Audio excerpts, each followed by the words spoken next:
यवतमाळच्या नगराध्यक्ष पदासाठी सध्या यवतमाळ शहरात काटेकी टक्कर होताना दिसत आहे। राज्याचे लक्ष लागून असलेल्या यवतमाळ नगर परिषद निवडणुकीचा आखाडा आता पूर्णपणे तापला असून नगराध्यक्ष पदासाठी चौरंगी लढत होणार असल्याचे स्पष्ट झाले आहे। आज 18 डिसेंबर रोजी प्रचाराच्या शेवटच्या दिवशी सर्वच राजकीय पक्षांनी भव्य रॅली काढत जोरदार शक्ती प्रदर्शन केले।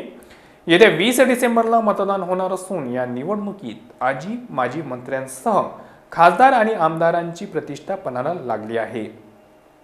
यवतमाळच्या या निवडणुकीत स्थानिक पातळीवर कोणतीही युती किंवा आघाडी न झाल्याने सर्वच पक्ष स्वतंत्रपणे मैदानात उतरले आहेत। यामुळे ही लढाई अधिक चुरशीची झाली आहे। या निवडणुकीत आदिवासी विकास मंत्री डॉक्टर अशोक उईके आणि माजी मंत्री मदन येरावार, शिवसेना नेते आणि मृदा व जलसंधारण मंत्री संजय राठोड, काँग्रेसचे माजी मंत्री ॲडव्होकेट शिवाजीराव मोघे आणि शिवसेना उद्धव बाळासाहेब ठाकरे गटाचे नेते खासदार संजय देशमुख यांची प्रतिष्ठा पणाला लागली आहे। यवतमाळ नगर परिषदेच्या नगराध्यक्षपदी अनुसूचित जमाती महिला प्रवर्गासाठी राखीव असल्याने या प्रवर्गातील एकूण 9 उमेदवार रिंगणात आहेत। मात्र प्रत्यक्ष लढत ही प्रामुख्याने काँग्रेसच्या प्रियंका मोघे, भाजपच्या प्रियदर्शनी उईके, शिवसेने शिंदे गटाच्या तेजस्विनी चांदेकर, उद्धव बाळासाहेब ठाकरे शिवसेने गटाच्या वैष्णवी कोबे यांच्यात लढत होताना सध्या दिसत आहेत।